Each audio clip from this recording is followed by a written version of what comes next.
இன்றைய வேத வசனம், பயப்படாதே, உன் வேண்டுதல் கேட்கப்பட்டது. லூக்கா 1:13. ஆம் அன்பானவர்களே, நீங்கள் இந்த வேண்டுதலுக்கு தேவன் எப்படி பதில் கொடுக்க போகிறார், இதுக்கு எப்பொழுது பதில் வரும் என்று காத்து கொண்டு இருக்கலாம்.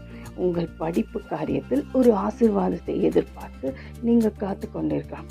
உங்களுடைய வேலை ஸ்தலங்களில் ஒரு உயர்வுகளையும் சம்பள உயர்வுகளையும் ஒரு நல்ல ஒரு அந்தஸ்தையும் எதிர்பார்த்து கொண்டிருக்கலாம்.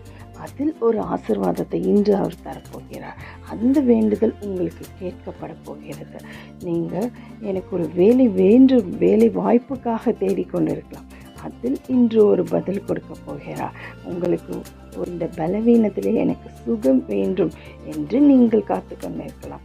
அந்த பலவீனத்திலே உங்களுக்கு ஒரு சுகம் ஏற்பட போகிறது. திருமண தடையின் நிமித்தம் அதற்காக வேண்டிக் கொண்டிருக்கலாம். இன்று அதுக்கு ஒரு பதில் தேவன் தரப்போகிறார். இப்படியாக நீங்கள் எந்த விண்ணப்பத்திற்காக கேட்டு நீண்ட நாட்களாக காத்து கொண்டிருக்கிறீர்களோ, இன்று தேவன் சொல்கிறார், பயப்படாதே, உன் வேண்டுதல் கேட்கப்பட்டது. நிச்சயமாக உங்களுடைய வேண்டுதலுக்கு தேவன் பதில் கொடுக்க வல்லவராய் இருக்கிறார். அவருக்கு நீங்கள் நன்றியோடு ஸ்தோத்திரம் பண்ணுங்கள். ஆமென். இது உங்களுக்கு ஆசீர்வாதமாக இருந்தால் உங்கள் நண்பர்கள் மற்றும் குடும்பத்தினருடன் பகிர்ந்து கொள்ளுங்கள். இது போன்ற மேலும் பல வீடியோக்களுக்கு லைக் செய்து சப்ஸ்கிரைப் செய்யுங்கள்.